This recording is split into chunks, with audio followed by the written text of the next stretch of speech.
Libercast presenta una producción de Libertópolis, donde nuestra misión es promover un mundo de personas libres y responsables en búsqueda de su felicidad. Creamos valor innovando, analizando y transmitiendo información e ideas. Día a día encontrarás los episodios de las emisiones correspondientes a nuestros programas. Contravía, todo a pulmón. Contravía por la tarde, más negocios y Liberviernes.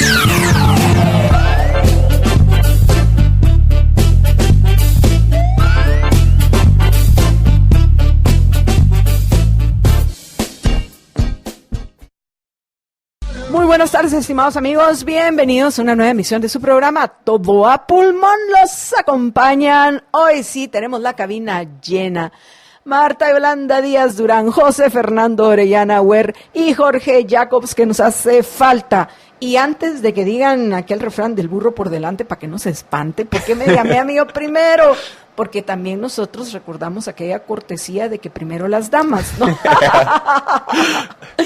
José Fernando, buenas tardes. Marta Yolanda, buenas tardes. Sí, lo mismo me dice Dafne cuando estamos en Liberviernes, me dice así como, pero ¿por qué te presentas a vos primero? Pues, yo empecé a hablar, por eso me presento yo primero, así que no te preocupes, que en ese sentido te entiendo. Nos entendemos, José Fernando. Por eso cuando nosotros pues tenemos unos compromisos académicos o responsabilidades empresariales, qué mejor que José Fernando nos acompañe en Todo a Pulmón para terminar lo que nosotros empezamos, porque eso va a ser hoy José Fernando. A partir de la 1 se va a quedar al frente de Todo a Pulmón, y para eso, antes de que entre yo a la agenda que nosotros tenemos para ustedes en esta primera hora, en la cual vamos a compartir los tres, que les cuente rápidamente José Fernando que es las entrevistas que va a hacer en la segunda parte hoy de Todo a Pulmón. Adelante, José Fernando. Así es, Marta Yolanda. En la primera parte de la segunda hora de Todo a Pulmón vamos a hablar con Fritz Thomas. Vamos a hablar con él acerca de esta propuesta que ha estado circulando, se ha estado mencionando. Al principio parecía que eran rumores, después se confirmó que era así, y después Alejandro Yamatei se echó para atrás de que el gobierno de Alejandro Yamatei, el futuro gobierno de Alejandro Yamatei, está planeando aprobar o por lo menos proponer la aprobación de nuevos impuestos, particularmente un impuesto a la telefonía, revisar los impuestos a la minería, revisar el impuesto al cemento, incluso crear un nuevo impuesto a las transacciones financieras, y pues vamos a hablar de eso con Fritz Thomas. Y en la segunda hora nos va a acompañar Geraldina. En la segunda media hora nos va a acompañar Geraldina de Conciertos UFM. Geraldina Vaca Espros. Nos va a acompañar para hablar acerca de la obra que se va a estar presentando la semana entrante, para la que yo ya tengo mis entradas, de Un tranvía llamado Deseo. Esta es una obra clásica, es un clásico de Broadway que se viene a presentar acá. Basada en un libro. Basada en un libro. Y entonces con ella vamos a estar hablando acerca de esta presentación, que pues va a ser tan grande y tan buena la presentación, o promete hacerlo, que va a tener 2 funciones, una el viernes y una el sábado de la semana entrante. Hay que recordar que el autor de un tranvía llamado un tranvía llamado Deseo es, además de eso, ganador, que es Tennessee Williams, es ganador, si recuerdo correctamente, del Premio Nobel de literatura, y un personaje muy muy llamativo. Perdón, ahorita lo estoy aprovechando a revisar. Dice acá que entre sus obras está la Medalla Presidencial a la Libertad, Salón de la Fama de los Artistas de Florida, Premio Pulitzer, ese era el que yo estaba pensando, de teatro, Premio Tony a la Mejor Obra, Premio Literario de la Universidad de San Luis, en fin. Pero es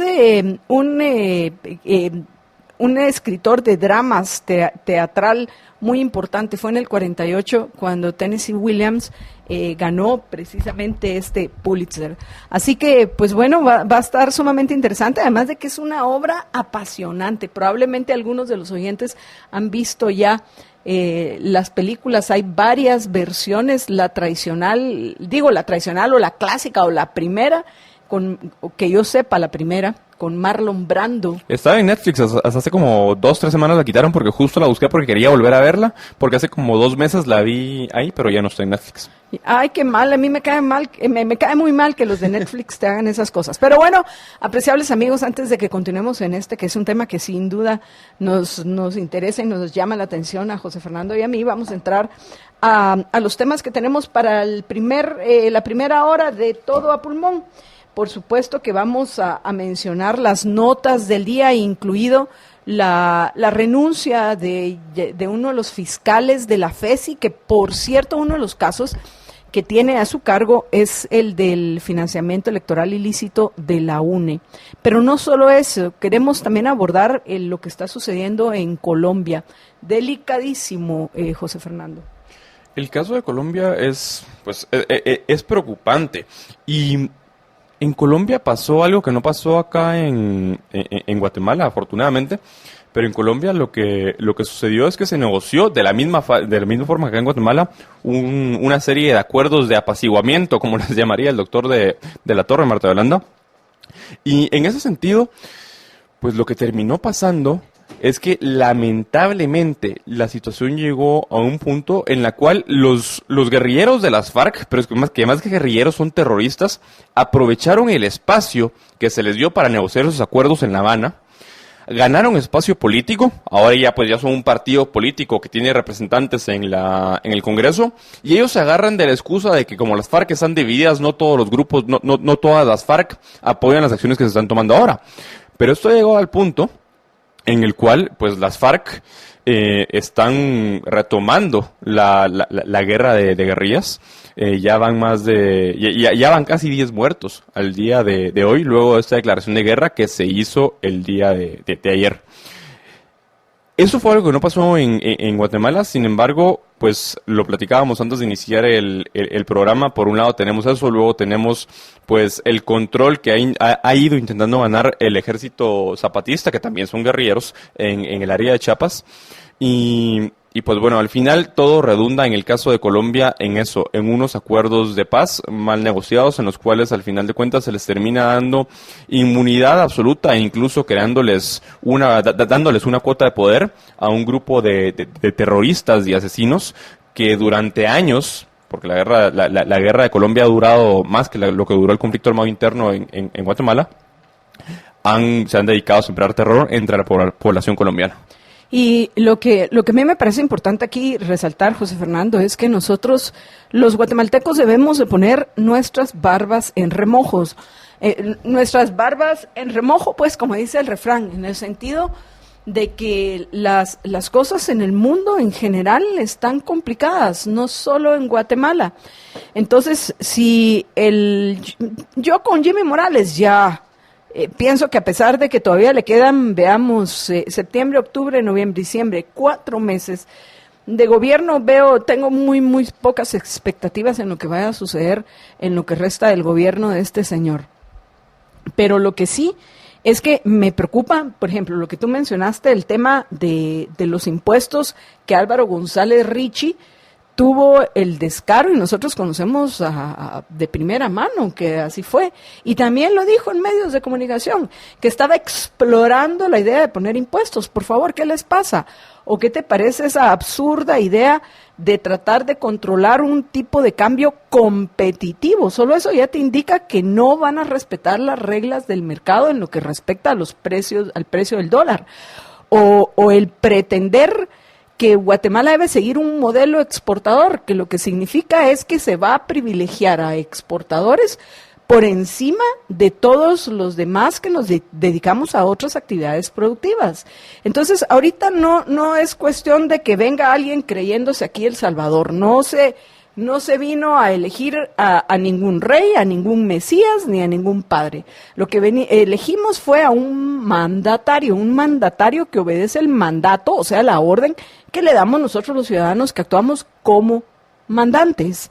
Entonces, lo que nosotros debemos de exigirle es que haya, por ejemplo, certeza jurídica.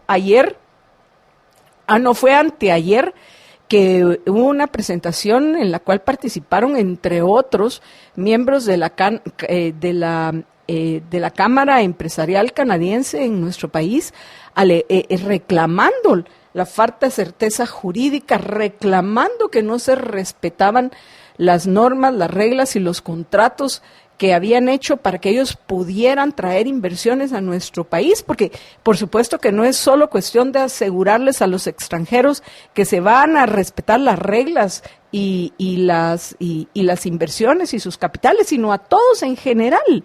A todos en general, si queremos invertir, se tiene que privilegiar el respeto a la propiedad privada, el respeto a los contratos, la certeza jurídica, para que se puedan en nuestro país crear todas esas fuentes de trabajo que ya hagan innecesaria la emigración de nuestros compatriotas. Pero si no se calma el doctor Giammattei, que parece que en cuestión de una semana quiere hacer todo lo que debe de hacer cuando tome posesión en su gobierno, si no es prudente, si no es objetivo, si no es racional, él y las personas que lo acompañan, por el ánimo de hacer cosas, pueden terminar haciendo cosas que empeoren nuestra situación. No hay que olvidar, y este es un llamado porque yo espero y considero que el doctor Alejandro Giammattei es una persona con la que tú puedes conversar. Entonces, yo considero un error venir y empezar a atacar al doctor Giammattei y a la gente de su equipo, sino lo que se busca. Yo no puedo hablar por el resto, pero por ejemplo, por los que nosotros hemos conocido y ya hemos entrevistado en Todo Pulmón, el mismo doctor Giammattei, Pedro Brolo, a pesar de la emotividad que en una entrevista telefónica que tuve con el vicepresidente electo, Guillermo Castillo, pienso que por lo menos ellos tres son personas intelectualmente honestas con las cuales se puede conversar y hacerles ver que entre menos cosas hagan, va a ser mucho mejor. Menos cosas bien hechas, claro. Por supuesto, para que se enfoquen en lo que les corresponde. Mira los problemas hoy en el sistema penitenciario. En teoría, habían originalmente dicho que se habían ido, habían iniciado una huelga que duró muy poco, ya en este momento ya regresaron a sus labores los guardias del sistema penitenciario, habían dicho que era a nivel nacional. Después se supo, creo yo, que solo fue en 2 o 3 centros penitenciarios, uno de estos, el Mariscal Zavala, donde estaban reclamándole al ministro de Gobernación que porque a ellos no les había dado el bono o no les había, ellos están reclamando un bono, porque a ellos no les había dado el bono que les había ofrecido cuando ya había confirmado el aumento de salarios a los policías. Que de nuevo, a mí me parece correcto que se les reconozca a los policías que deberían de tener claro que el trabajo del policía implica correr riesgos enormes por cumplir con la obligación de velar que se respeten la vida, la libertad y la propiedad de todos. Entonces, que deberían de ser reconocidos y bien remunerados por ese riesgo que están corriendo. Pero deben de saber que ese es el trabajo de un policía. Hoy, lamentablemente, muchos policías creen que el chance de ellos es extorsionar a la gente y pedir mordidas. Yo misma he visto y lo he reportado en cuántas ocasiones allá por el kilómetro 30 carretera El Salvador, que se llegan unas patrullas de la comisaría 13. De la comisaría 13, ¿qué tienen que hacer en el kilómetro 30 carretera El Salvador? ¿Sabes qué están haciendo? Parando a todos los agricultores o los comerciantes que van con su pick-up cargado, dependiendo de la fruta temporada, van con las piñas, voy a utilizar yo un ejemplo, y los paran, ¿para qué? Para sacarles dinero y los extorsionan y hacen retenes que son ilegales. Con eso hay que acabar, eso sí, y eso era lo otro que yo quería mencionar. Qué bueno que se les pretende reconocer aumentándoles el salario a los policías, pero no es solo eso lo que hay que hacer para que mejore el trabajo de la Policía Nacional Civil. Pero bueno, en fin, regresando otra vez al tema de hoy.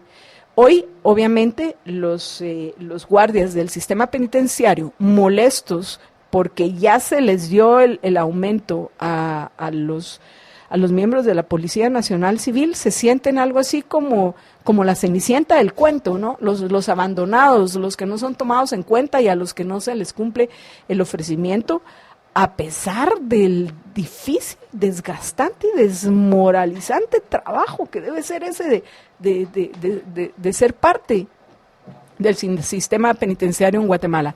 Y bueno, todo esto me lleva a lo que está sucediendo en Colombia.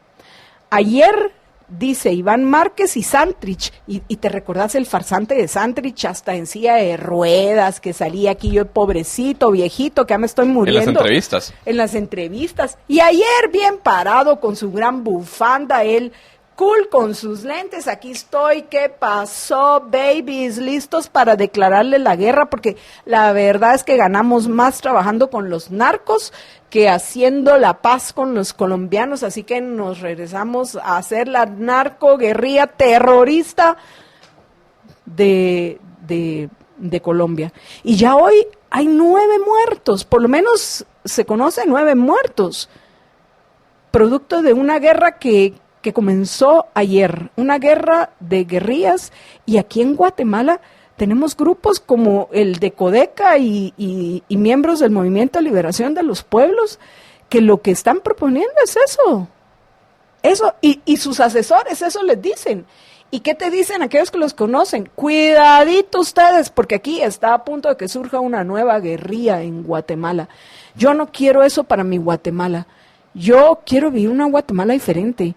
Y esta semana lo que nosotros hemos estado impulsando, y de paso invito a los oyentes, ya que vamos a ir a la pausa dentro de unos minutos, que compartan con nosotros, recuerden, al 4585-4280, 4585-4280, que compartan con nosotros, por favor, déjennos un mensaje de voz.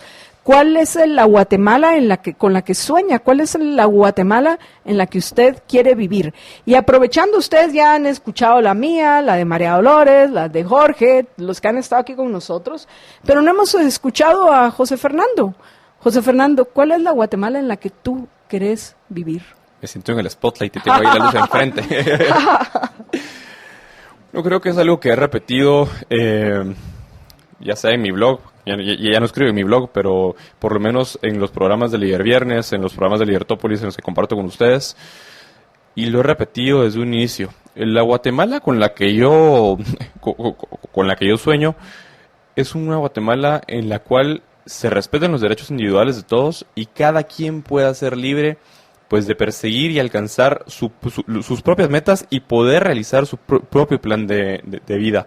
Una Guatemala en la cual el Estado de Derecho y no la discreción de cualquier político o de cualquier burócrata sentado en una silla en el gobierno sea la que impere.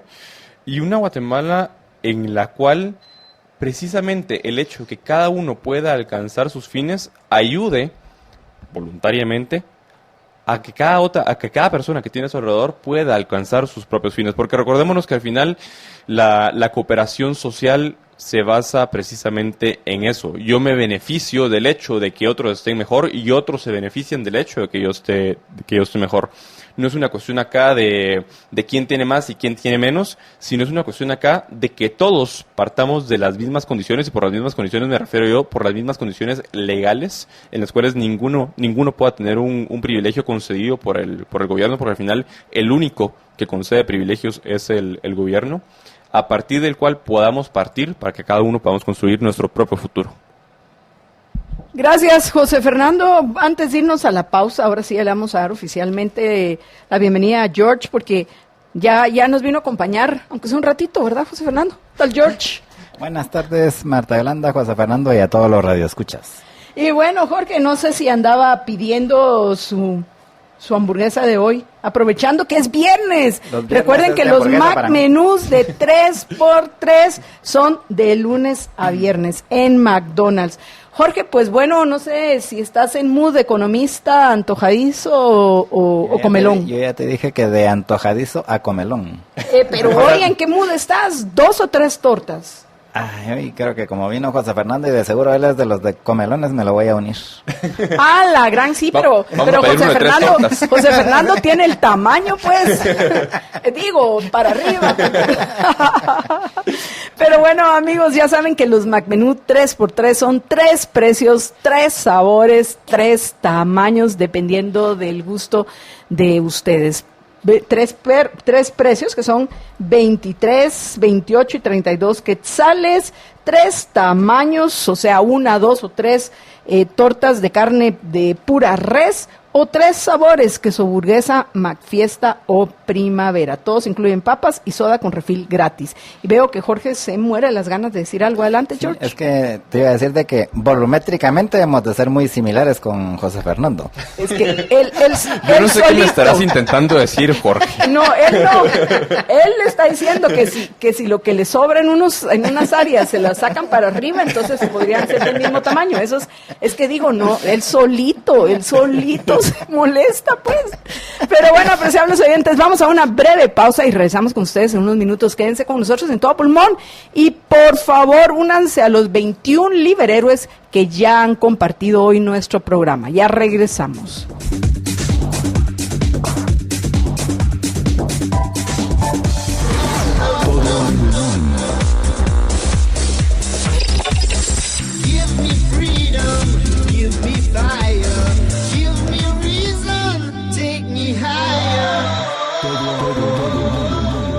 Bueno, amigos, estamos ya de regreso en todo a pulmón y antes de cualquier cosa, apreciables amigos, les quiero recordar cuánto nosotros los valoramos a ustedes, así que yo les quiero recomendar para que se cuiden, que se amen, que se muestren, que se cuiden y se aman, tomando lo que yo tomo para mantenerme bien. Eso no quiere decir que de vez en cuando algún virus, particularmente cuando uno está rodeado de gente que no se cuide, pues se lo puede intentar a uno atacar.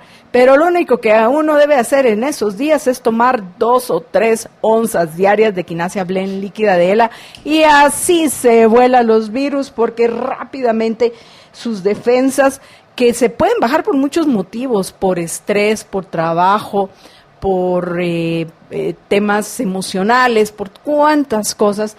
Por eso es tan importante que nos mantengamos saludables. La Quinasia Blend líquida de ELA, que además de quinasia, por cierto, y esto por eso es blend, por eso es mezcla, tiene vitamina C, zinc y aloe vera que suben nuestras defensas para que podamos disfrutar mejor de nuestra vida. La Quinasia Blend líquida de ELA, que encuentran en las tiendas de GNC, GNC o escribiendo al WhatsApp de ELA, que es el 4950-3414, 4950-3414, donde encuentran ustedes, además de eso, el aloe vera gel de ELA, para cuidar su sistema digestivo y disfrutar y poder tomar, aunque a veces se nos atragante, es el té de ginger, de jengibre, que me encanta, pero me lo hacen de puro jengibre, tú sabes, es puro jengibre, que es con agua hirviendo, porque el jengibre es lo máximo. Eso sí dicen que no hay que abusar, pero pica un cachito. Por ejemplo, Jorge intentó tomar y que inmediatamente se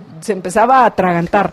Pero yo, que tomo todos los días una onza diaria de aloe vera gel de ELA, pues tengo un sistema digestivo maravilloso que me permite hasta mi ginger, puro ginger, tomármelo. Entonces ahora ya voy a poder tomar eso porque te cuento que ya estoy... ¿Ya empezaste? Sí, estoy tomando Jorge, bravo. Ya voy a poder tomar el té de jengibre. Bueno, ¿cuándo empezaste ya a tomar aloe vera gel de ELA? Hace como una semana y media. Sí, pero recordate que tiene que ser un hábito, pues. Ok, qué maravilla, George. Qué buena noticia me das. Me alegro muchísimo. Recuerden, ¿sí? Y aunque no lo creas, era para poder comer más hamburguesas en McDonald's. No, para quitarme la tos. El aloe vera gel, interesante. En lugar de la quinasia. Bueno, pero me parece... También estoy tomando quinasia, pero realmente lo de la tos tiene que ver con la gel más que con la quinasia. Pero qué bueno, George, que de algo malo te esté invitando a... Así es, uno llevado por mal. Sí, los que son llevados por mal como George, pero no nuestros oyentes. No, que no caigan, por favor, en ese problema. Al 4950-3414. Y tenés toda la razón, porque como el aloe vera gel de ELA, o sea, es 100% gel. Los que los han tomado saben a qué me estoy refiriendo. Entonces te permite proteger la garganta y sin duda sí te va a aliviar si tenés la intención de... Que no lo oigan el Ministerio de Salud porque me estoy automedicando. Ay, ya nos van a regañar por automedicarnos, ¿verdad? Pero bueno, qué buenísimo, apreciables amigos. Recuerden que el aloe vera gel de ELA lo encuentran únicamente en el 4950-3414. 4950-3414. Y bueno, vamos a pasar ahora al tema de la FESI, que es otra de las notas más importantes para estos días. Y como les comentábamos, hoy uno de los que estaba precisamente responsable del caso del financiamiento electoral ilícito, del cual se le acusó a Sandra Torres antes de, bueno, se le acusó cuando tenía el privilegio del antejuicio. Ahora que ya no tiene el privilegio del antejuicio, pues resulta que no ha hecho nada doña Connie. ¿Qué le pasa a nuestra académica número 1 del derecho? La vigilante. La vigilante, la doctora Consuelo Porras, que nos dé una explicación de por qué corrieron para presentar un día después de que le habían entregado la credencial a Sandra Torres para presentar un caso donde se le acusaba a ella. Y ahora que ya no tiene el privilegio del antejuicio, cuando descaradamente hasta Sandra Torres fue a dejar, bueno, no fue ella, mandó a su abogado a dejar su pasaporte al tribunal, ni siquiera la citan. No te digo que emitan una orden de captura, pues que la citen a dar declaraciones. Nada. Y eso ¿Por que qué? ella misma se presentó y dijo, yo aquí estoy, cítenme cuando quieran. Es bien interesante lo que está pasando ahorita adentro de la FESI, Marta Yolanda y Jorge. Es un secreto a voces desde que se anunció que la FESI se iba a convertir en una fiscalía de sección y que se iba a contratar más personal, y estaba el rumor de que el personal de la CICIG, el personal guatemalteco que trabajaba en la CICIG, iba a pasar al Ministerio Público. Después el Ministerio Público salió diciendo que no. Desde ese entonces es un secreto a voces que la FESI estaba por partirse.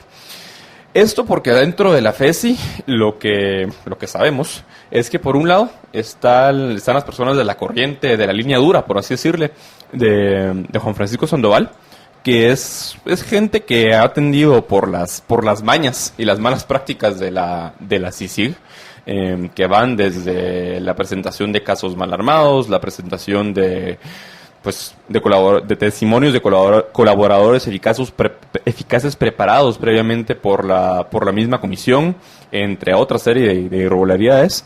Y la otra sección de la otra facción de la FESI, que es una facción que está compuesta por fiscales y personas que tienen menos relevancia pública que Juan Francisco Sandoval, que no están de acuerdo con la forma en la que el Ministerio Público ha procedido en muchos de esos casos.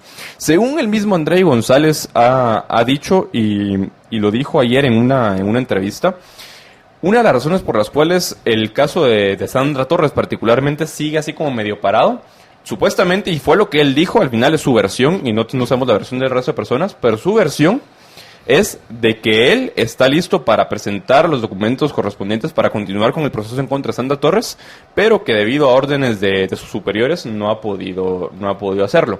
¿Sus superiores quiénes? Específicamente Juan Francisco Sandoval. Juan Francisco Sandoval. Y en este caso, pues no sabemos si eso llegaría incluso a Consuelo Porras, porque recordemos que al final la fiscal general lo que hace es, ella no investiga, pero ella autoriza que los fiscales, los directores de cada una de las fiscalías, los jefes de cada una de las fiscalías de sección particularmente, tomen acción adentro del Ministerio Público. Y en este caso, que sería pedir que se continúe con el proceso en contra de Sandra Torres y ya sea solicitar o que se le cite o solicitar una orden de captura en contra de ella. Pero resulta que no ha pasado absolutamente nada.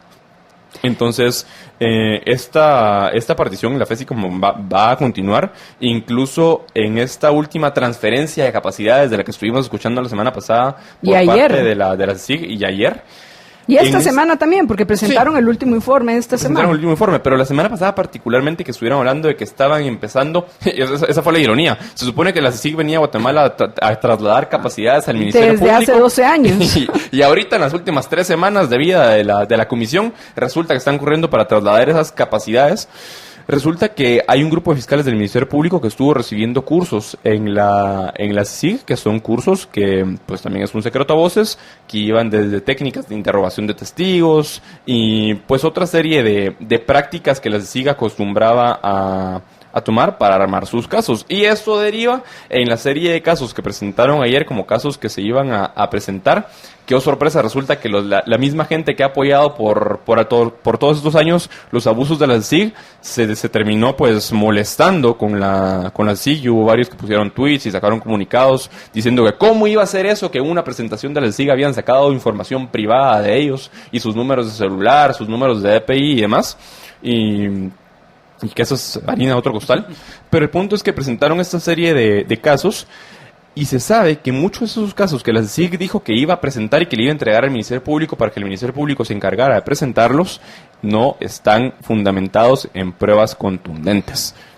Yo tengo un comentario ahí, José Fernando, y es, en efecto, en esa envío de información y publicación en la red, porque realmente no fue que hicieran una conferencia de prensa ni nada por el estilo, simplemente en teoría, presumo que lo mandaron al Ministerio Público y lo pusieron en su sitio de internet. Y Matías Ponce salió dando y Matías Ponce dio algunas declaraciones, ¿va? Pero en efecto ahí está tan detallado algunos casos como han estado detallados los casos cuando hacían las conferencias de prensa aquellas. Y bueno, pero quiero poner el contexto. Cuando hacían esas conferencias de prensa, en la mañana habían un montón de allanamientos, capturaban a 10 gentes, los mandaban a la carceleta de ahí de la Corte Suprema de Justicia, y luego al mediodía o en la tarde hacían una conferencia de prensa donde sacaban toda la explicación del caso, y entonces decían, y bueno, pues aquí fulanito se robó tanto, y hacían toda la explicación y con sus presentaciones, y ponían estas presentaciones.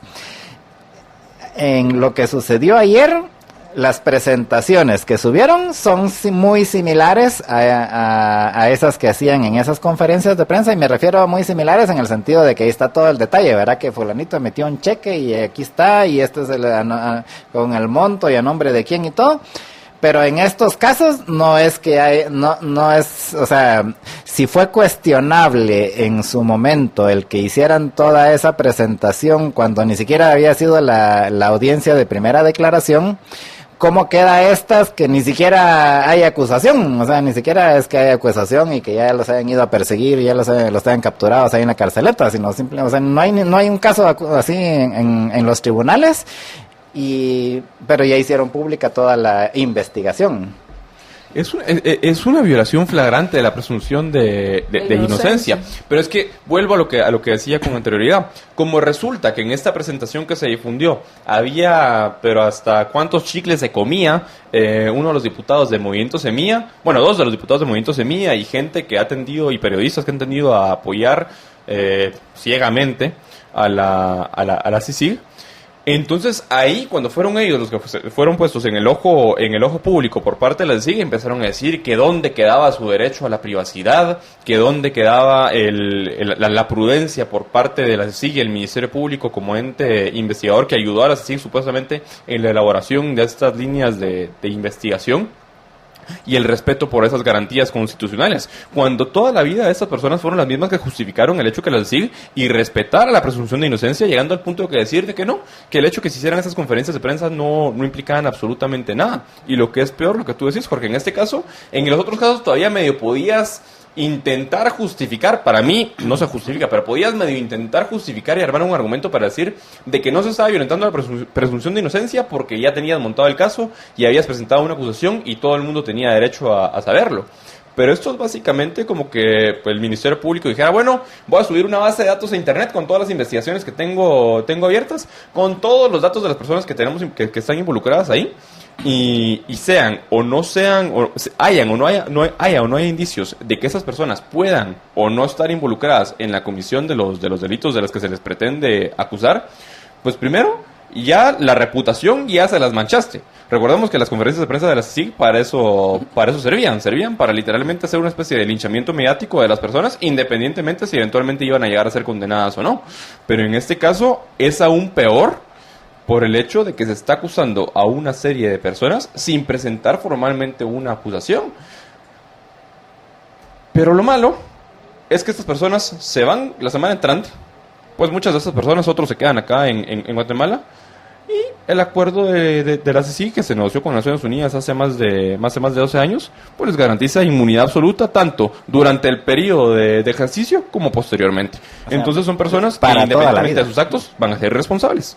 Y ahora a los que decís que ahora se están quejando, pues no es lo mismo verla venir que andar con ella.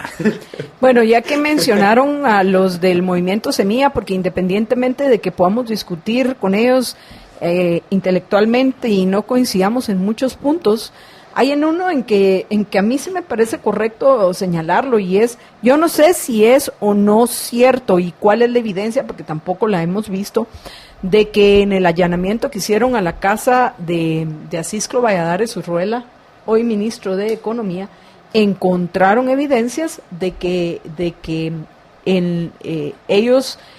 Acisclo estuvo involucrado en escuchas ilegales de ciertas personas, aprovechando el trabajo que tenía en ese tiempo, lo cual de nuevo tiene que ser probado, ¿no? Tiene que ser evidenciado, pero sí sería algo sumamente lamentable esta situación. Yo quería que hiciéramos hoy un enlace con Acisclo Valladares para que él comentara esta nota, sin embargo, pues ya no nos va a dar tiempo de hacerlo.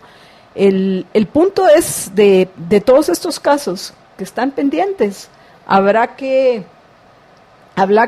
verlos, como bien dicen, con todo el cuidado necesario para que no continúe siendo un proceso no de buscar a los responsables de haber violentado los derechos de otros, de haber cometido un delito, un crimen, sino más que quién me la debe, me interesa quién me la paga. Porque tristemente mucho de eso hubo detrás de las persecuciones de la CICIG, que pienso que el éxito de ellos fue, sin duda, haber logrado llevar presos y que continúen presos y llevarlos a juzgarlos a Roxana Valdetti, que considero que llegó a ser una de las personas más odiadas en toda Guatemala, y Otto Pérez Molina, ambos los símbolos más importantes de la corrupción en nuestro país. Entonces, todos vamos a estar de acuerdo que por ese impulso que le dimos los ciudadanos que participamos en los movimientos del año 2015, que para mí son los únicos legítimos, verdaderamente un movimiento ciudadano que surge de forma espontánea entre los habitantes de Guatemala, que ya estamos hartos de la corrupción. Todo ese impulso y toda esa fuerza que les dio el que se haya logrado primero que renunciara a Roxana Valdetti y luego se le llevara presa, y luego lo mismo con Otto Pérez Molina, pienso que esos son realmente los dos pilares sobre los cuales luego construyeron un castillo en naipes.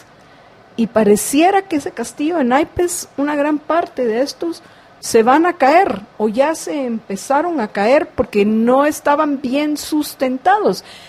A mí me preocupa en el caso de los que sí es evidente, porque lo podemos ver, a nosotros podemos ver la evidencia y no debemos negar la evidencia de que nuestros sentidos nos dan acerca de la realidad de la corrupción que hubo en el gobierno del Partido Patriota, claro, y que sigue habiendo, porque se persiguió a corruptos, pero no hubo una lucha contra la corrupción. Ese es un eslogan pésimo y falso.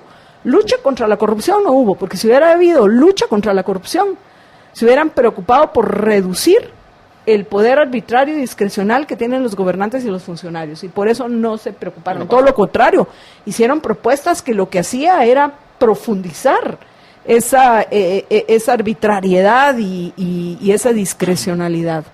Y al final lo que hicieron fue perseguir a algunos corruptos, digo yo siempre, persiguieron a algunos corruptos, pero también cometieron muchos abusos, y a consecuencia de esos abusos de ese poder, porque al final el poder tiende a corromper y el poder absoluto corrompe absolutamente, han tenido costos irreparables, porque los que murieron falsamente acusados a consecuencia de ese ánimo de venganza, ese ánimo de linchamiento que hay en Guatemala, que ha alimentado tristemente muchos que están llenos de amargura y de resentimiento en el momento en que se empieza a ver que persiguen a algunos que ni conocen, pero simplemente los envidian o los resienten por X o Y razón.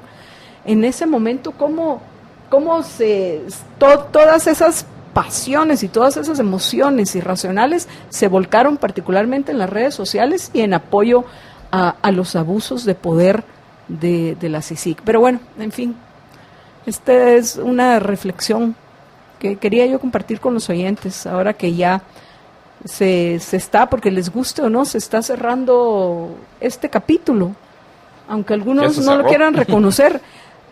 Se va a terminar de cerrar el 3 de septiembre. Bueno. Esa es la realidad. Y aún después de eso se van a seguir desatándose pasiones. No mueren pasiones tan fuertes a favor o en contra como las que desató específicamente este último periodo de la CICIG, porque no fue toda la CICIG. El periodo de Iván Velázquez, y ni siquiera todo el periodo de Iván Velázquez, porque si recuerdan, Iván Velázquez el primer año que hizo, ni visto ni oído, es a partir del 2015 cuando él va a cobrar fuerza. Y es estos últimos años de la CICIG los que van a generar todas estas pasiones a favor y en contra. Y esas pasiones no se van a apagar tan fácilmente el 3 de septiembre. Se van a volcar por otros medios, pero las pasiones van a continuar. Y al final, a mí lo que me preocupa, y era la reflexión que hacíamos en el segmento anterior, José Fernando, es lo que está pasando en otros países, como el caso de Colombia y el caso de México. Países con los que, dicho sea de paso, tenemos mucho en común, más allá que solo sean, que tengan conflicto, por ejemplo, en el caso de Colombia, que hay un conflicto armado interno, en el cual pues hay una guerrilla unida con el narcotráfico, cosa que en Guatemala no pasó particularmente así. Bueno, de hecho estuvo muy lejos de pasar así. A diferencia de lo que pasaría hoy. A diferencia de lo que pasaría hoy, por supuesto. Porque hoy el poder de los narcos en nuestro país es enorme. Al punto que mucho del financiamiento de la misma Codeca proviene de dinero de narcotráfico. Y no lo digo yo, hay investigaciones que se han hecho acerca de dónde proviene el financiamiento de grupos como Codeca y el Movimiento de Liberación de los Pueblos, que vienen, sí, ellos dicen que se financian únicamente con la cuota de 3 quetzales que paga cada uno de sus asociados, que no es cierto. Eso se financia también con el robo de energía eléctrica que ya es famoso. Afortunadamente antes pues era una cuestión que se comentaba en Libertópolis y un par de lugares más, pero ahora ya es una cuestión que se habla en general acerca del robo de energía eléctrica por parte de Codeca. Pero más allá de ello, Codeca también se financia con dinero de narcotráfico, y por eso insisto, y me pareció muy interesante lo que decías, Marta Yolanda, del tema de esas personas que hablan acerca de las revoluciones violentas que hay que realizar, porque hoy en la mañana veía un famoso columnista, dueño de una editorial cuyo nombre no voy a mencionar, diciendo que era momento de que el pueblo se armara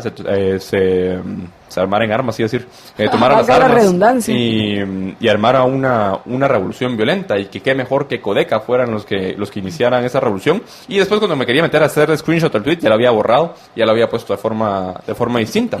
Pero el punto es que justamente ese ánimo de venganza, pero más que ese ánimo de venganza, ese resentimiento de, pues al final, algunos antisociales que sueñan con que este país se convierta en un país sometido al régimen socialista de las personas a las que ellos apoyan, son personas que no dudarían dos veces en que pase lo que está pasando en Colombia, o peor aún, que pase lo que pasó en Venezuela.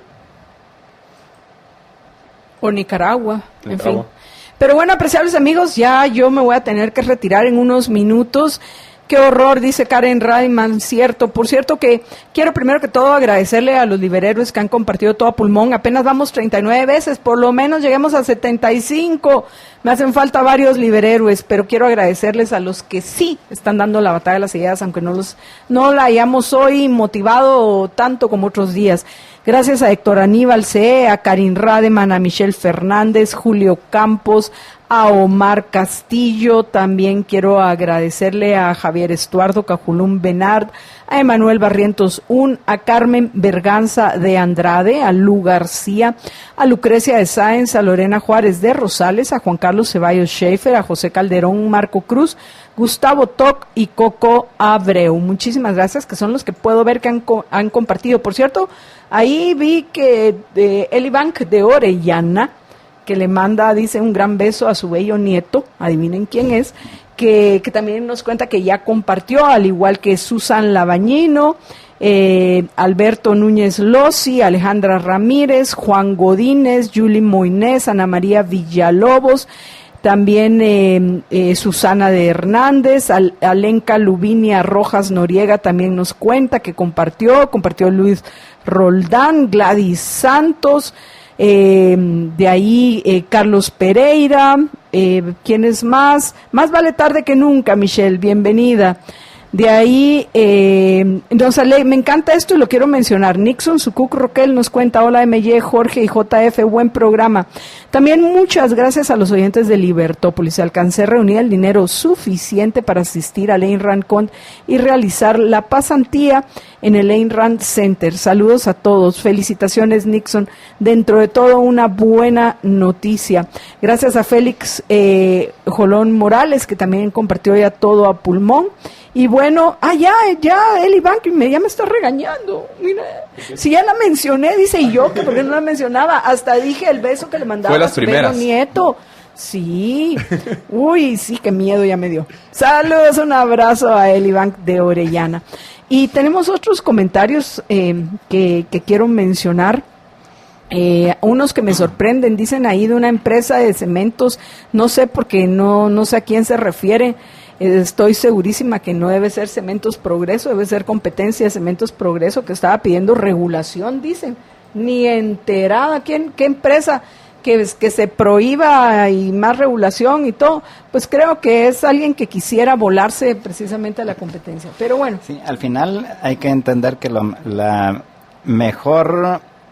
Los consumidores están mucho mejor en donde simplemente se permite la libre competencia, donde cualquiera y no cumplir con un montón de regulaciones que dice que son para beneficio del consumidor, pero realmente son para su perjuicio, porque a través de esas regulaciones lo que se hace es limitar la competencia, que de hecho es lo que pretenden hacer con algunas de estas propuestas de leyes de competencias, entre comillas, que al final se utilizan para bloquear la competencia más que para que realmente haya competencia. Lo que se debe de hacer es eliminar las regulaciones y que al final sea el consumidor el que decida, porque a los consumidores se les podrá engañar una vez, pero difícilmente dos y nunca 3 veces. O sea, el consumidor, si no le funciona un producto, pues la siguiente vez ya no vuelve a comprar ese producto, sino va a comprar otro. Así de sencillo, y no me dejará mentir ninguno de la gente que nos está escuchando. Y mira que cómo lo entienden bien, que Jennifer SF dice, se vale reclamar, y yo también.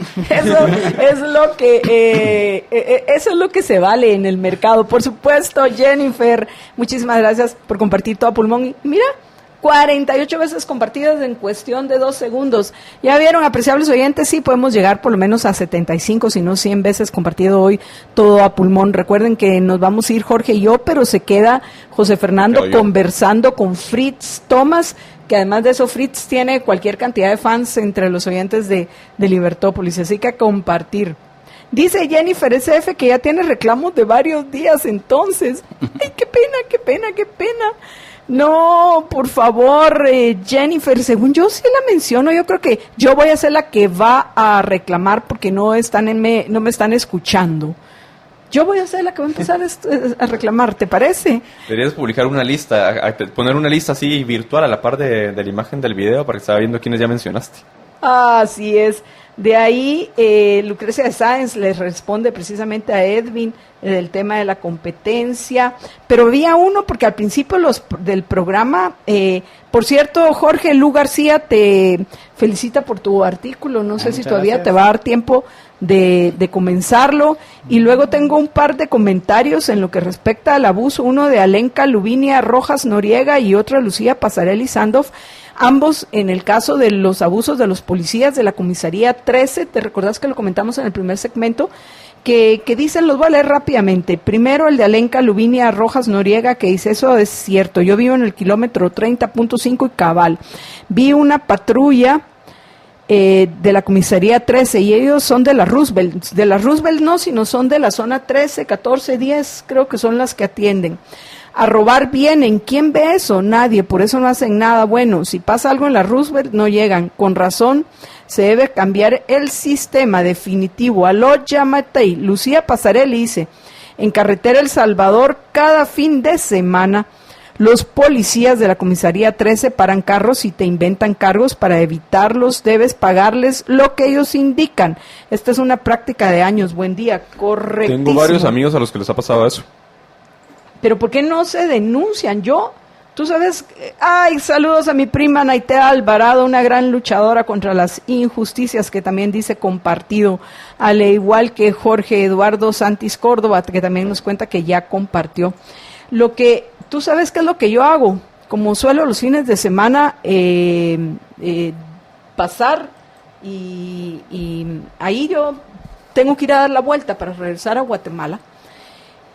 Yo lo reto, ya mi mamá me dijo que no lo haga, pero yo bajo las ventanas y los volteo a ver y los reto. ¿Y tú crees que se atreven a pararme? No se atreven a pararme. Son unos cobardes. Pero, de nuevo, como dicen las oyentes, ¿quién vigila eso, no? Pero bueno, en fin, regañalo, MY. ¿A quién? Que regañe a José Fernando, ¿qué hiciste? Dice. No sé. Aquí dice el Iván. No, el Iván, yo ya sé a qué se refiere. Yo pensé que a José Fernando. Pero yo pienso que lo correcto es lo que ya decidió. Eso es lo que uno tiene que hacer, elegir en la vida. Uno debe hacerse responsable de sus elecciones. Nosotros en Todo Pulmón somos respetuosos de los espacios de cada uno. No necesariamente vamos nosotros a coincidir siempre y al final lo que debe prevalecer en un equipo, aún con las diferencias, es la búsqueda de un ideal. Y ese ideal que nosotros tenemos en Libertópolis para todos los oyentes y los invitamos, es a recuperar el poder de decidir sobre nuestra vida y sobre nuestra propiedad. Pues al fin el decidir es lo que nos hace ser libres. Poder decidir sobre nuestra vida y nuestra propiedad es lo que nos hace ser libres. Y yo lamento esa situación, Elibank, y la entiendo, pero yo voy a ser respetuosa de cómo cada uno de mis compañeros en Libertópolis deciden dar la batalla. Yo solo puedo elegir por mí y cómo yo voy a dar esa batalla y cómo yo doy esa batalla, o cómo Jorge la da, o cómo la da José Fernando. Cada uno de nosotros nos vamos a ser responsables de eso. Yo elijo, como ustedes saben, porque por eso escuchan Todo Pulmón y por eso lo comparten. Pero como hay para todos los gustos, al final no hay que discutir que para todos los gustos se encuentra en Libertópolis. Ok, dice, un abrazo a Elibank de Orellana, a ver cuándo te la traes. Walter Fer Flores, ¿no se te ha ocurrido hacer un día un programa con tu abuelita? Sería divertido, sería interesante. De ahí, ¿cómo se llama? Bueno, yo ya saben que cuando me tengo que ir me cuesta despedirme, pero me tengo que ir. Se quedan un abrazo. Y apurate porque ya me tengo que ir yo también y todavía tengo que hacer la nota tecnológica. Vaya, me está echando George. Cuídense muchísimo, apreciables oyentes. Dios, José Fernando, yo sé que tú sí me aprecias, ¿verdad? Qué gusto haber compartido contigo este espacio, José Fernando. Más seguido deberíamos de compartirlo, porque ya vieron los oyentes cómo me trata Jorge. ¡Andate pues! ¡Echate! Basta, bueno, me voy. Pero regreso el próximo lunes al mediodía en Todo Pulmón. Cuídense muchísimo y recuerden que solo una vida tienen, así que, por favor, sean felices. Muy, pero muy felices.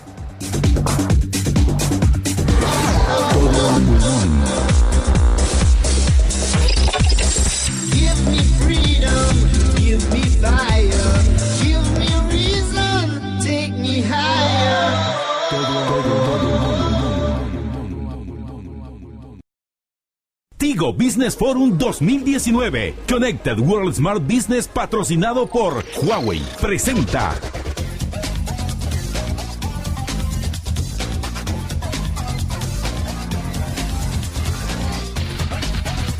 Bueno, y en la nota tecnológica de hoy les voy a hablar acerca de unos... Ahora están como que están muy de moda los robots, porque estos son notas de robots. Y de hecho, es también del MIT, al igual que el de ayer, solo que es otro departamento del MIT y son otros robots. Y lo que ven ahí en la pantalla es que son unos robots, son unos barcos autónomos. Estos son barcos, obviamente ahí están a escala, ahorita son barcazas chiquitas.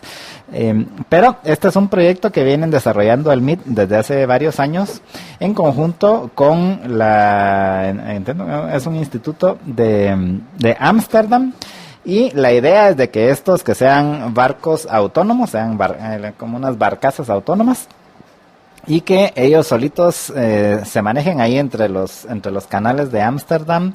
El desarrollo que hicieron ahorita, y que es el que están anunciando así con bombos y platillos, es de que ya estos barcos ahorita ya son no solo autónomos, que ya es parte de lo que han venido desarrollando, sino que adicionalmente se pueden reconfigurar. O sea, ellos solitos solo les dicen qué es la tarea que hay que hacer, y entonces ellos se reconfiguran, es decir, se desconectan así, porque van así en manada, se desconectan y se reconfiguran de otra forma para poder cumplir con esa función que necesitan hacer.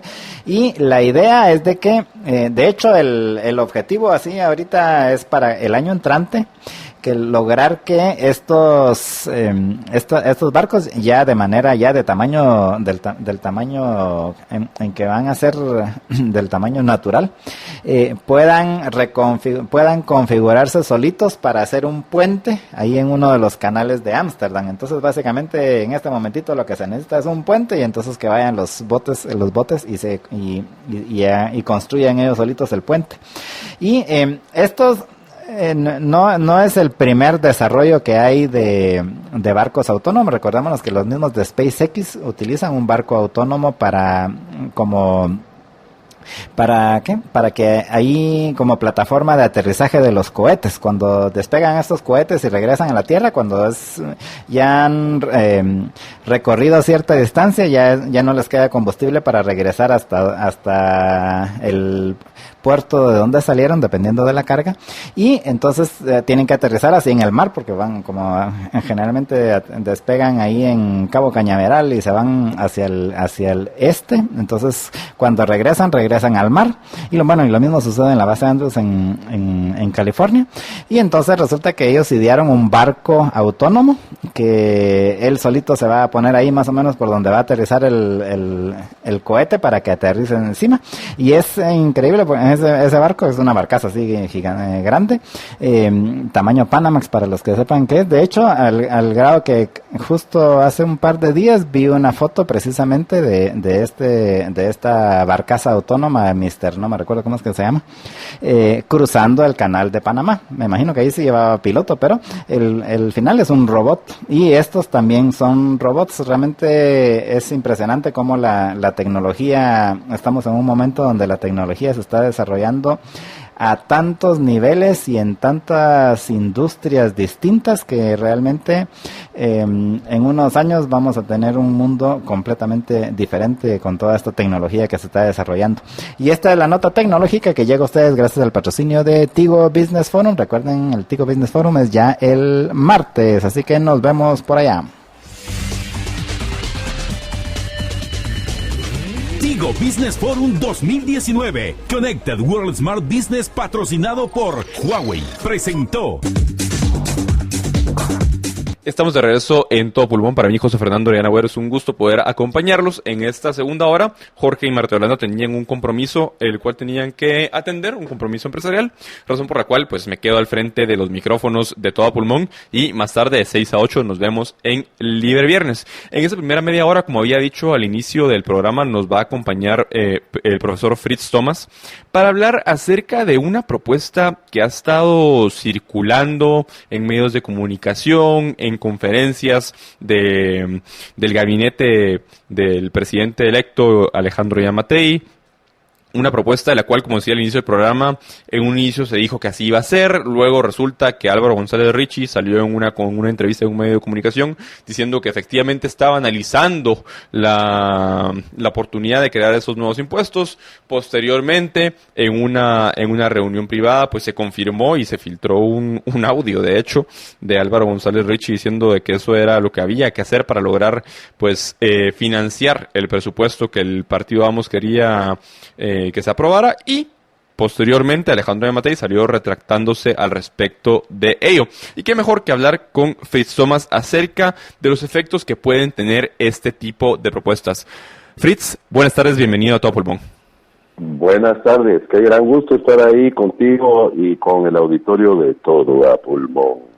El gusto es nuestro, Fritz. Fritz, ¿por qué no empezamos comentando un poco acerca de esto que mencionaba, esa propuesta que surge en una entrevista de un medio de comunicación, o sea, da a conocer en esta entrevista de un medio de comunicación hace 2 semanas, en la cual, pues, un gobierno electo que en su momento prometió en esta misma cabina que no se iban a incrementar los impuestos porque consideraban que el principal problema del país no eran que habían pocos impuestos, sino que había una baja en la recaudación debido a que no se ha ampliado la base tributaria, es decir, las personas que pagamos impuestos somos pocos y hay muchas personas que deberían pagarlos que no los pagan.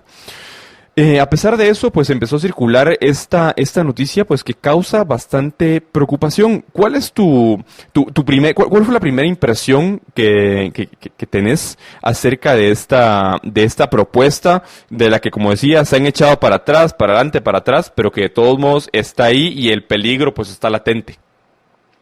Mira, solo refrescando, estamos hablando del impuesto a Sí, estamos hablando de Álvaro González Richie la semana pasada propuso dijo que estaba analizando la posibilidad de plantearle al Congreso la aprobación de un impuesto a la telefonía, de modificar e incrementar el impuesto a la minería y el impuesto al cemento, y de crear un nuevo impuesto a las transacciones financieras.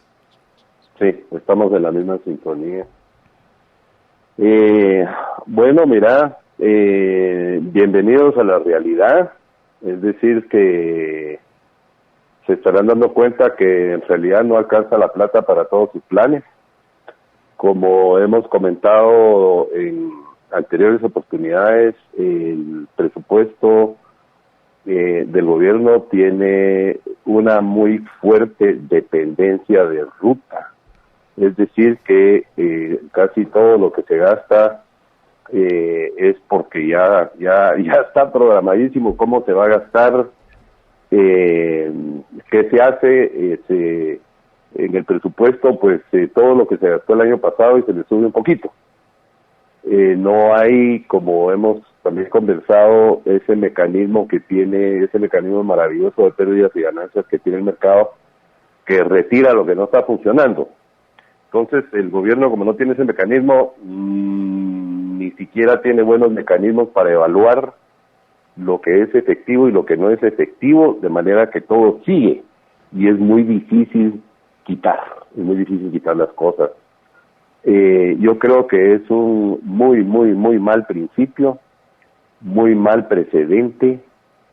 Si te fijas, estos son impuestos directos especiales que tienen, los tres tienen una particularidad, y es que la SAT y el gobierno no tienen que hacer absolutamente nada más que pasar el decreto y controlar la computadora.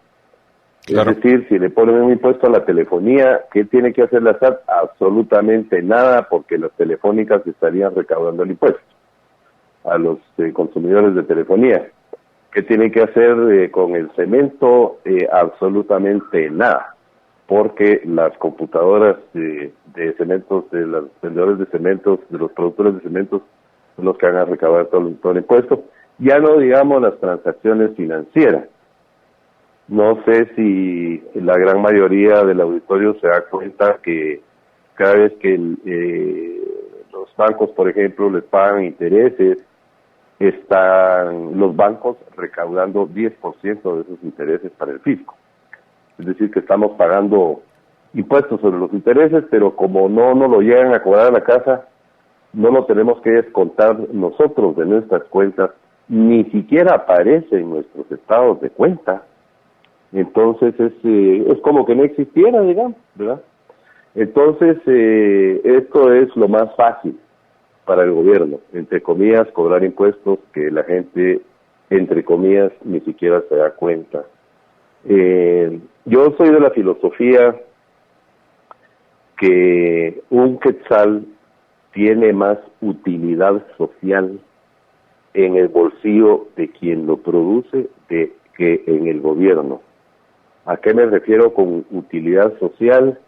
Que un quetzal en tu bolsillo tiene más valor para la sociedad, hace más por la sociedad en tu bolsillo ese quetzal que en las arcas del gobierno. Claro. Entonces, simplemente en un principio, creo que es una mala idea. Es una mala idea retirarle más plata a los contribuyentes que ya están pagando, que se va a ir al Fondo General del Gobierno para lo que todos ya sabemos. Y es que esto es una muestra más que en lo que nosotros, ustedes y yo, estamos en nuestros trabajos produciendo, estamos queriendo salir adelante, estamos queriendo proveer para nuestras familias, estamos tratando de ahorrar un poco, etcétera, etcétera. Mientras nosotros hacemos eso, hay muchas personas sentados ahorita en oficinas o en cafés discutiendo cómo nos pueden quitar más para sus planes. Es decir, hay en las ONGs, en las oficinas del gobierno y todo, hay gente ahorita solo complotando, pensando, haciendo números, cómo le podemos sacar más a la planta, más plata a la gente para nuestros planes, para las ideas que nosotros tenemos sobre qué se debe de hacer con nuestro dinero. Entonces, no, yo creo que es un grave error. En mi opinión, el gobierno debiera dar como muestras claras, debiera tener un plan explícito que nos pudiera comunicar sobre cómo va a usar mejor los fondos, cómo uno va a evitar el desperdicio y dos, cómo va a evitar el robo y el fraude de los fondos públicos. Y después de presentar un plan de ese tipo e implementarlo y que viéramos que va a funcionar, entonces tal vez se podría hablar de más impuestos. Fritz. Pero terribles estos impuestos, como te digo, que yo les llamo como escondidos. Y hay dos... Son impuestos escondidos donde encuentran ahí donde hay flujos fuertes, donde hay mucho consumo, donde las empresas se encargan de todo, ellos no tienen que hacer nada, ideal que la gente ni siquiera se dé. Solo se le va a agregar de tanto a su cuenta de teléfono y ni cuenta se van a dar, ¿verdad? Entonces, no, yo pienso que es una mala idea. Hay uno de esos impuestos, Fritz, que me causa particularmente ruido. Por ejemplo, en el caso del cemento y en el caso de la minería, pues son impuestos que de por sí ya existen y pues sí, en la línea de lo que mencionabas, representarían pues un daño para la economía. Ese oxímoron de mencionar la economía nacional, pues a mí me parece una monstruosidad. La economía del individuo, la economía de cada persona, la economía del guatemalteco a pie, que pues que al final de cuentas venden el impuesto, por ejemplo, al cemento como que no, van a ser los grandes productores de cemento los que van a pagar el costo de ese cemento, cuando realmente no. El costo, independientemente de lo que la ley diga, a quien se le va a terminar trasladando es al consumidor. Y en el caso de la minería, pues los impuestos estos dos impuestos ya existen. El caso particularmente del impuesto a las transacciones financieras es uno que me causa bastante ruido. ¿Cuáles podrían ser los efectos no deseados, ya profundizando específicamente en este impuesto, de un impuesto a las transacciones financieras, Fritz? O sea, en el sentido de que, pues bueno, ya sabemos que lo que va a representar va a ser una expoliación a cada ciudadano que realice una transacción financiera, que hoy en día, ¿quién no realiza una transacción financiera en un banco? Pero más allá de ello, ¿cuáles serían como esas características específicas de los daños que causaría un impuesto a las transacciones financieras? Bueno, primero lo que dijiste es totalmente acertado. Las empresas no pagan personas, no pagan impuestos, los servicios no pagan impuestos, todos los impuestos los pagan personas. Entonces, todo va a parar al bolsillo pues todo se le está retirando al bolsillo de las personas, ¿verdad? No a las cosas, ni a las empresas, ni a nada por el estilo. Pues mira, digamos,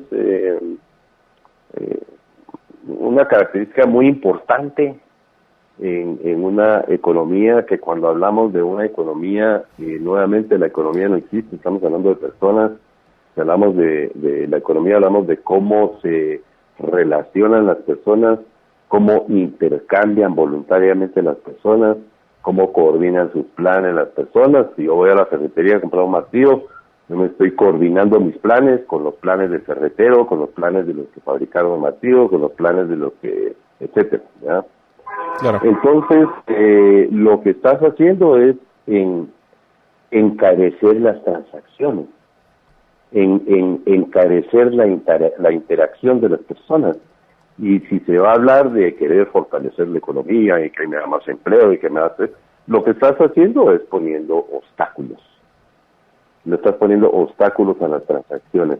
Y lo curioso es que la contraparte de esto es que cada vez se está cerrando más el espacio de lo que podés hacer afuera de un banco. Claro. Digamos, ya una transacción en efectivo por encima de cierto monto ya es sospechosa, ¿verdad? Ya hay que hacer no sé qué cantidad de informes y no sé qué cantidad de reportes y todo. Básicamente te están tratando de alejar del efectivo, de alejar del uso de efectivo y que todo pase por los bancos. Y esto eventualmente, todo esto con la cantaleta de lavado de dinero, ¿verdad? Como uno lava dinero, entonces, como una persona lava dinero, entonces 100,000 personas ya no pueden hacer X o Y o Z, ¿verdad? Y que cada vez son más abusivos con ese tipo de aplicación de regulación en materia de lavado de dinero. Vemos lo que pasó esta semana en el aeropuerto, en el cual personas que llevaban menos de $10,000 en efectivo, pero llevaban como 9,000 y pico, las detuvieron y les decomisaron esa cantidad de dinero por considerarla sospechosa. Así es. Y ya le van a extinguir el dominio, ¿ves? Claro. O sea, ya no es confiscación, sino que es extinción de dominio, ¿verdad? Sí, entonces uno encarece, aumenta los costos de transacción para las personas, cómo pueden intercambiar, cómo pueden hacer sus operaciones libremente. Y la otra es que, fíjate que no hay, digamos, el sujeto del impuesto es una transacción. Fíjate que si ¿qué pasa? Si le haces un cheque de 300 quetzales a tu esposa, eso va a pagar impuestos. ¿Por qué? ¿A cuenta de qué? ¿A cuenta de qué? ¿Y que eso es violatorio? Ahí. Si pagas 1,000 quetzales por el colegio de tu hijo, vas a pagar impuesto ahí. ¿Por qué? ¿A cuenta de qué? Entonces, el único motivo para poner un impuesto a las transacciones financieras, te vuelvo a repetir, es porque es increíblemente fácil y hay una gran masa de dinero. Eso no debe ser un motivo para ponerle un impuesto a algo. Completamente. Y debe ser un motivo para poner un impuesto a algo. ¿Por qué no le pones un chip a toda la gente y cada vez que respiren se les debita de su cuenta de banco, ¿verdad? Entonces, no, ese es un impuesto totalmente antieconómico. Es decir, ahí no hay en lo que están llamando transacciones financieras, ahí no hay creación de valor, no hay... ¿Qué hay ahí? ¿A cuenta de qué?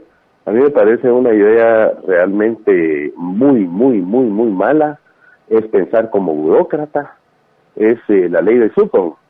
¿Te recuerdas de la ley de Sutton? No.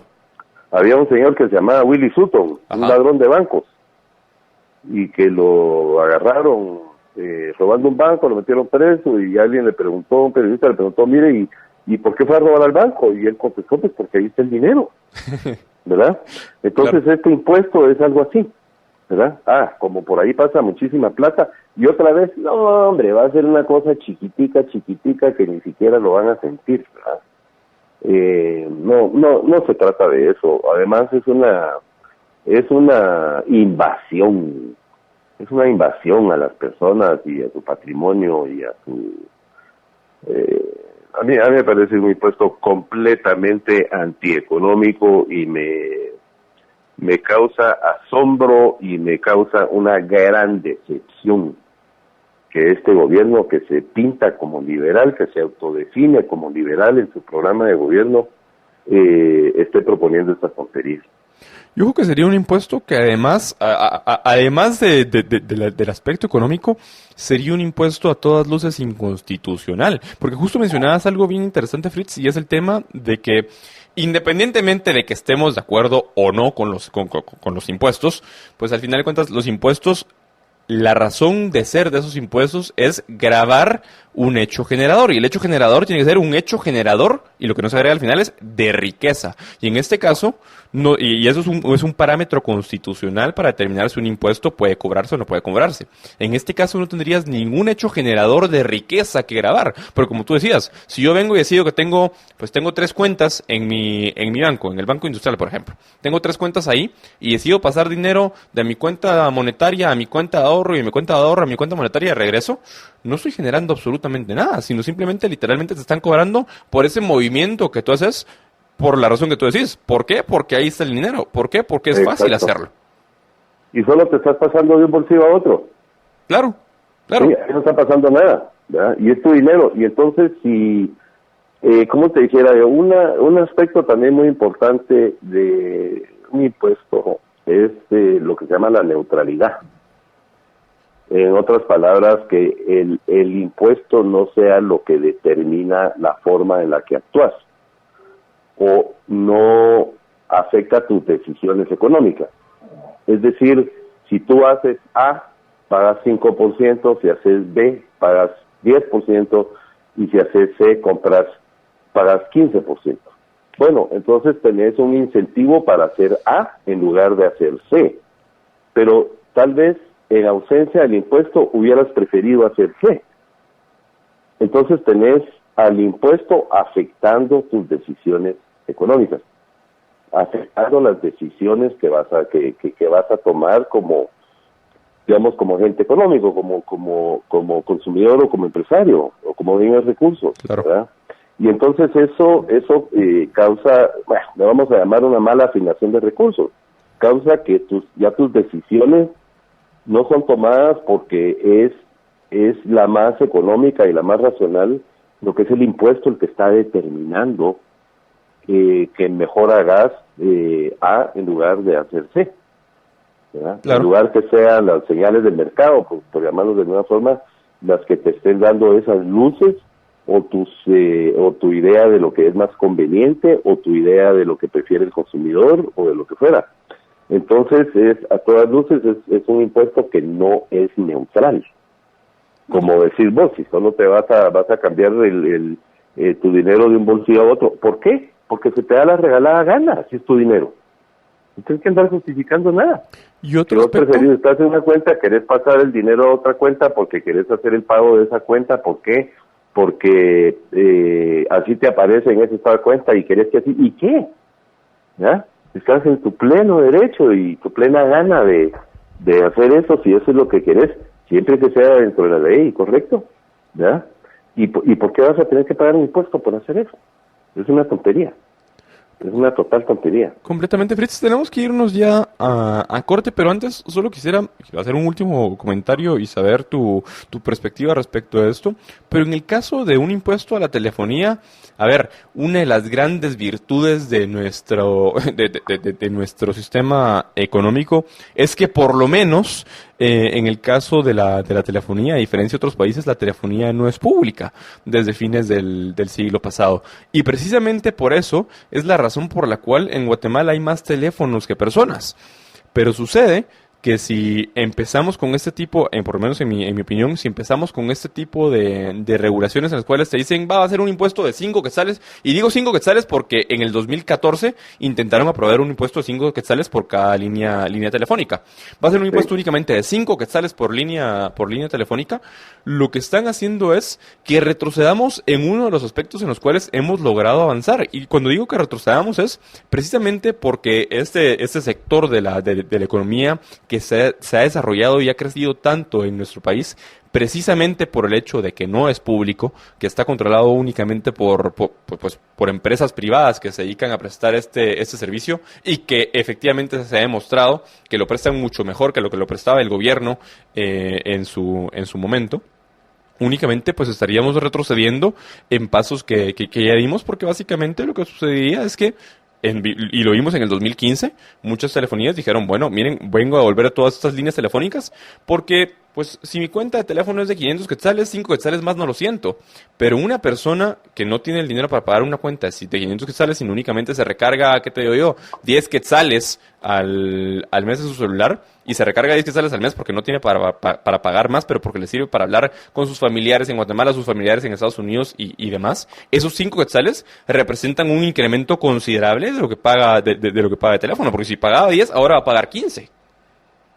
Bueno, mira, sobre todo abre una puerta. Bueno, si esa es la telefonía, y nuevamente, mira, qué belleza, porque el gobierno no tiene que hacer absolutamente nada. Solo mandar a ver la computadora una vez al mes, y mucho. Claro. Y las telefónicas hacen todo. Fíjate que como anécdota, justamente hoy fui a cambiar mi teléfono con mi proveedor. Y lo fui a cambiar porque estaba de mandar mensajes de que lo podía cambiar. Y entonces me dieron un teléfono que es el doble de mejor que el que tenía, en términos de su memoria, su capacidad, de que no sé cuántas cámaras y todo. Me mejoraron el plan en términos de mis minutos y internet y toda la cosa, y me bajó el costo del plan. Puchica, qué fabuloso, ¿ah? Viva la competencia, viva el capitalismo. Claro. Y entonces, mira, si van a ser 5 quetzales por cuenta telefónica, entonces, mira, dentro de un año van a estar igual no alcanza. Claro. Igual no alcanza para todo lo que quieren hacer. Y entonces, ¿por qué no le subimos otro quetzalito al galón de gasolina y al galón de diésel? ¿Ya? Uh-huh. Total, no lo va a sentir la gente. Mira, subámosle a los que más consumen energía eléctrica, subámosles otro quetzalito aquí a esto y aquello, ¿verdad?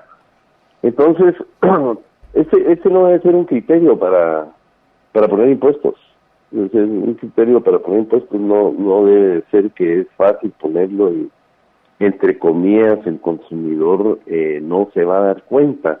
Esos 5 quetzales que vos decís, pues mira, vuelvo a repetir lo que dije al inicio, para mí tiene más valor en mi bolsillo, porque si con esos 5 quetzales yo voy a ir y me los voy a gastar en una tienda, me los voy a gastar aquí, me los voy a gastar allá, y ese quetzal va a dar vuelta y va a producir mucho más impacto que si se lo damos al gobierno. Claro. ¿Verdad? Entonces, no, a mí me parece re mala idea. Bueno, Fritz, te agradezco mucho por haber tomado nuestra llamada. Como siempre es un gusto poder platicar contigo. Pues te agradezco. No hablamos de la minería ni del cemento, pero lo hacemos otro día. Muchas gracias por tomarme en cuenta. No, muchas gracias a ti, Fritz. Tenemos que ir a un corte comercial y seguimos con el programa de Todo a Pulmón. En este segundo segmento, esta segunda hora de Todo a Pulmón, nos va a acompañar Geraldina Vaca Esproz para hablar acerca de la obra Un tranvía llamado SEO, que se estará presentando en la Universidad Francisco Marroquín el viernes y sábado de la semana entrante. Vamos y volvemos. Facilitar tu vida financiera con tarjetas de crédito con más puntos que te llevan de viaje sin complicaciones. Ahorras en supermercados La Torre y gasolineras Shell. Es fácil encontrarnos. Tenemos más de 300 puntos de servicio. Es fácil, Banco Ficosa.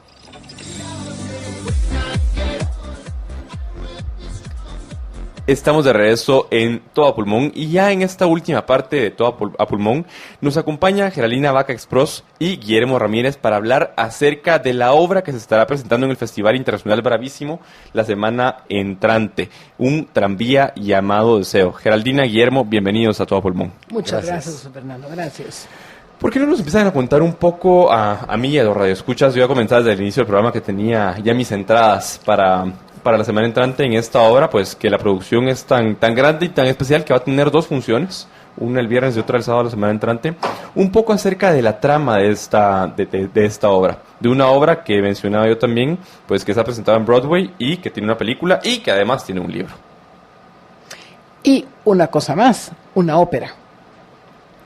Con la gran cantante operática Renée Fleming, lo más grande del mundo, y ayer se cantó la obra, pero es una ópera magnífica. Yo si hubiese sabido y no tuviese problemas con mi brazo, ay, José Fernando, me hubiera ido, de veras.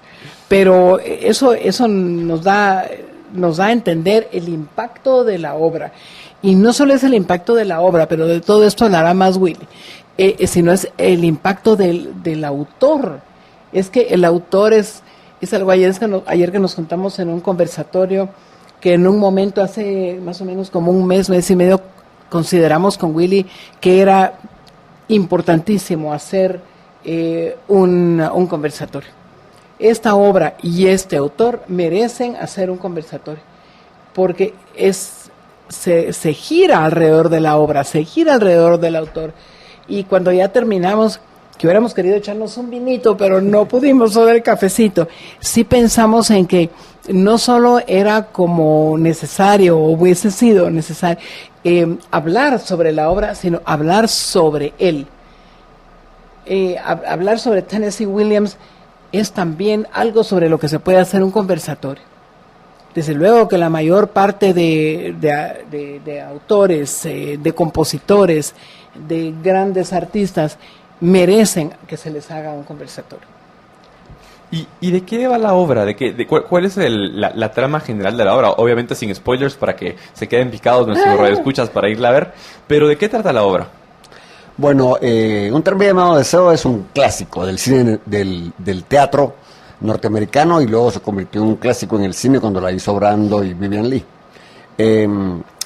La obra es muy importante por la manera como Tennessee Williams aborda los temas que en el momento en que él estrenó sus obras eran tabú. Punto número 1, el homosexualismo. De hecho, el autor era homosexual. Entonces, tuvo que esconder muchos de estos temas por abajo. De hecho, el esposo de la protagonista es homosexual y por eso se mata. Entonces, otro tema que era la primera vez que se lograba en el teatro norteamericano era sexualizar al hombre. Regularmente la mujer era siempre la sexy, la linda, la hermosa, la que enseñaba piernas, y en esta ocasión no, fue Marlon Brando. O sea, el objeto del deseo en la obra es él, no es ninguna de ellas. Eso rompe con todos los esquemas que había tenido todos los autores anteriores a Tennessee Williams. La trama es encantadora. Resulta que Blanche y Estela Dubois pertenecen a una familia del sur, en Luisiana, donde tienen una enorme finca, y la hermana, no nos cuenta por qué el autor, Estela, se va de la finca y se va a casar con un joven que totalmente opuesto a su clase, y la hermana se queda. En los años anteriores a que empiece la obra, se empiezan a morir todos los parientes cercanos, ¿no? Entonces, al final, cuando empieza la obra, vemos a Blanche llegar a visitar a su hermana, sin siquiera avisarle. Entonces, la hermana está contenta de verla, y Blanche está asustada de ver en la casa donde vive. Después de haber vivido en una mansión, ahora vive en un cuartito con 2 habitaciones. Entonces, luego poco a poco nos vamos enterando del alcoholismo de la protagonista, nos vamos enterando de qué cosas hizo en su pueblo para que la echaran de ahí, y poco a poco la trama se va desarrollando en ese sentido. Sin contar mayor cosa, solo quiero decirles que hay una escena que en el cine la censuraron, que fue la violación de Blanche. pero que está escrita en el texto de Tennessee Williams. Entonces, claro que sin llegar a la obscenidad ni cosa por el estilo, pero la escena va, en nuestra obra va. El cine norteamericano tenía muchas restricciones, ¿sí? Tenía una doble moral, que ahora se destapó, por supuesto, pero en aquella época era terrible. Entonces, censuraron mucho la obra de Tennessee. En el teatro sí nos permite hacerlo mucho más vivido. Claro, ¿y el nombre de dónde va? Un tranvía llamado Deseo, ¿cuál es la razón del nombre? Igual, sin dar spoilers, porque puede que tenga relación con la trama. No, sí tiene relación, pero no necesariamente. Primero, sí existe en Luisiana 2 estaciones que se llaman un tranvía que se llama Deseo y una estación que se llama Cementerio. Entonces, él toma como pretexto el tranvía llamado Deseo para hablar del deseo de Blanche y del deseo entre la pareja que hacen Stanley Kowalski con Estela, con su esposa. Entonces hay una mezcla, el deseo es parte intensa de la obra. Claro. Y pues ya para entrar en detalles de la producción, pues que se va a presentar la semana entrante en la universidad, ¿desde cuándo vienen trabajando esta producción? Les preguntaba yo antes de iniciar con este segmento si la producción era guatemalteca, de cuántas personas estamos hablando que integran el elenco, y no solo el elenco, sino el equipo que ha trabajado en el montaje de esta obra. Bueno, sí, la producción es eminentemente guatemalteca. Ya con Geraldine habíamos tenido la oportunidad de trabajar juntos en La Gata sobre el Tejado Caliente, que también fue producción de la universidad. Y de Williams también. De Tennessee Williams. Sí, de Tennessee Williams. Entonces, en esta oportunidad decidimos hacer su mejor obra. Y el elenco lo componen 8 actores y hay una enorme cantidad de gente atrás de esto. De hecho, mi hijo es mi asistente de dirección. Cecia Franco, la productora ejecutiva, la que se encarga de buscar la utilería, el vestuario y todas las cosas que necesitamos para la obra. Y, a ver, el elenco lo componen 3 mujeres. Paola Tirado es Blanche Dubois, la estelar de la obra. Y nunca mejor dicho, que es la estelar porque solo en 2 escenas no está. Ella aparece en toda la obra. Estela, su hermana, lo hace Mariví Godoy. Y hay un personaje que hay una actriz que hace 2 papeles, que es la vendedora de flores, que tiene una pequeña intervención, y una extraña que aparece al final. Ella es Griselda Asturias. Los hombres, el Stanley Kowalski lo protagoniza Juan Diego Rodríguez, luego Mario Macela hace a Mitch, el supuesto amante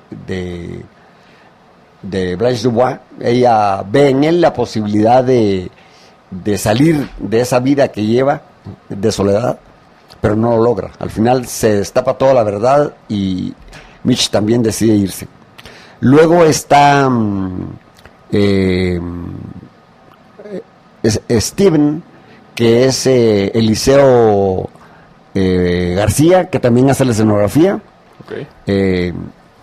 Está Cristian Molina, que hace a un joven cobrador, que es muy importante. El papel es muy pequeño, pero es muy importante en la obra porque a ella la acusan de haberse acostado con un alumno. Okay. Y cuando vemos entrar al muchacho, ella, una mujer en los 40, lo ve y le pide un beso en la boca. ¿Sí? Entonces, es terrible el momento. Y Cristian hace este muchacho y también hace uno de los jugadores de póker amigos de Stanley, Pablo González en el personaje. También está Eunice, que es la dueña de la casa, y vive en un segundo nivel. Y ella este papel lo hace Ruth Poole. Y hay un actor al final que es un extraño que entra a llevarse a ¿cómo se llama? A Blanche. Entonces, eso lo voy a hacer yo, porque no quise llamar a un actor para que entre, le agarre el brazo y se la lleve. ¿Sí? Así que por eso es que lo voy a hacer yo.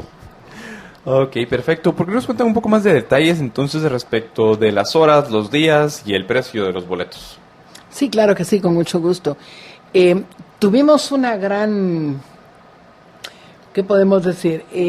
Una gran persona que nos obstaculizó todo, porque primero íbamos a presentar la obra, íbamos a presentarla en agosto.